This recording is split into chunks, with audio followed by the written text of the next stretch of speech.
지금 보고 계신 아파트는 안양시 호계동의 무궁화 효성 아파트입니다.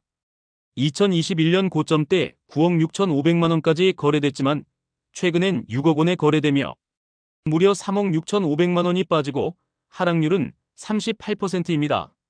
그런데 이게 끝이 아닙니다. 안양시는 최근 한 달, 길게는 몇 년 사이 30평대 아파트들이 고점 대비 수억 원씩 하락한 거래가 속출하고 있는 지역입니다. 오늘은 실거래가 데이터를 바탕으로 안양시 30평대 아파트 중 하락률이 가장 컸던 탑 10 순위별로 빠르게 정리해드립니다. 627 부동산 발표를 전후하여 가격 변동이 심한 단지들이 있어 업로드하기 하루 이틀 사이에 순위가 바뀐 곳들도 있었습니다. 실거래가 자료도 같이 확인해보세요. 먼저 안양시를 잠깐 살펴보겠습니다.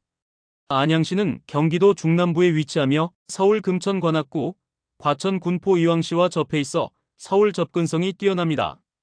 1호선 4호선이 지나고 더 나아가 GTX-C 노선, 월곶 판교, 인덕원 동탄, 신안산선 등 4개의 철도망이 확정 계획 중으로 광역교통의 중심축으로 자리매김하고 있습니다. 특히 인덕원역은 GTX-C 노선, 4호선, 복선전철까지 쿼드러플 4중 역세권이어서 2028년 개통 후엔 삼성역까지 15분대 진입이 가능합니다. 교통뿐 아니라 생활 인프라도 잘 갖춰져 있는데요. 동안구는 평촌 범계 중심으로 대형 쇼핑몰과 학원가가 발달해 있고 만안구는 전통 상권이 자리 잡고 있습니다. 인구 통계를 보면 총인구 약 56만 명, 세대수 약 22만 7천 세대, 주택 보급률 87%대 수준입니다. 출퇴근 수요가 많고 실거주 기반이 잘 마련된 지역이지만 최근 아파트 시장은 침체 국면입니다. 안양시 아파트 하락률 10위는 호계동에 위치한 호계 이편한 세상입니다. 총 1752세대, 2003년 준공된 대단지로 32평형은 2021년 최고가 8억 3천만 원에서 최근엔 7억 원에 거래되며 15%가 하락했습니다. 이틀 전 거래 내역도 보이네요. 9위는 비산동의 은하수벽산 아파트입니다.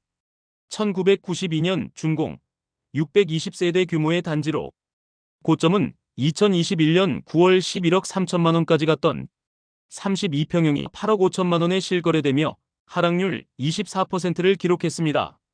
입지 여건에 비해 하락폭이 큰 편입니다. 8위 비산동의 새별한양 3단지 아파트입니다. 1993년에 준공된 대단지로 총 1482세대 규모인데요. 이곳 32평형은 2022년 2월 당시 10층 거래 기준으로 11억 원까지 치솟았습니다.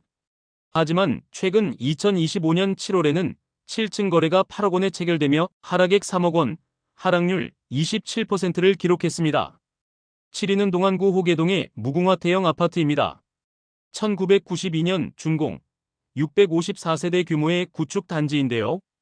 2021년에는 8억 2천만 원까지 거래되던 곳이었지만 최근엔 6억 원까지 내려앉으며 하락률은 27%를 기록했습니다. 6위는 만안구 석수동의 석수 LG 빌리지입니다. 2001년 준공, 1872세대의 대단지로 32평 기준 2021년 고점은 9억 4천만 원이었죠. 그런데 최근 실거래가는 6월 25일 6억 6천만 원, 무려 30%가 빠졌습니다. 특히 저층 거래라는 점을 감안해도 큰 폭의 조정입니다. 5위는 비산동 더 포레스트힐 아파트입니다. 2003년 준공, 2044세대의 대규모 단지로 33평형 기준 2021년 최고가는 7억 7천만 원이었지만 최근 실거래는 5억 9천만 원, 하락률은 32%입니다. 5억대면 불과 2-3년 전에는 상상할 수 없던 가격이죠. 4위는 박달동에 위치한 우성아파트입니다.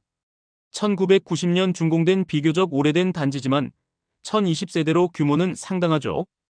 2022년 6억 2,500만 원까지 거래되던 31평형이 2025년 6월 4억 1,800만 원에 거래되며 하락률은 33% 달했습니다. 3위 박달동에 위치한 대림 한숲타운입니다. 2001년 준공, 728세대 규모로 33평 기준 지난 2021년 고점은 6억 3천만 원이었습니다. 하지만 2025년 7월 최근 거래는 4억 1,500만 원, 하락률은 34%로 나타났습니다. 3억 원대 매물이 등장할 가능성도 조심스레 점쳐지는 구간입니다. 2위는 동안구 관양동의 현대아파트입니다. 1985년 준공된 구축 단지로 904세대 규모인데요. 놀라운 점은 고점이 무려 12억 원에 달했던 33평형이 최근 7억 5천만 원까지 떨어졌다는 점입니다. 하락률은 37%, 고점에 매수하셨던 분들은 걱정이 클 수밖에 없겠죠. 그리고 1위는 호계동의 무궁화 효성 아파트입니다. 1992년 준공, 800세대 규모의 단지로 33평형은 2021년 10월 9억 6,500만 원에 거래된 후 2025년 6월에는 6억 원까지 하락했습니다. 하락액은 3억 6,500만 원, 하락률은 38%. 단순히 숫자만으로 보면 10년 전 시세로 회귀한 느낌입니다. 지금 안양 아파트 시장은 뚜렷한 하락세가 이어지고 있지만 반대로 말하면 현금 유동성이 있는 분들에겐 매수 타이밍을 가늠해 볼 수 있는 중요한 시점이 될 수도 있습니다. 앞으로도 실거래 기준으로 변화를 빠르게 정리해 드리겠습니다. 구독과 좋아요, 그리고 알림 설정으로 함께 해주세요.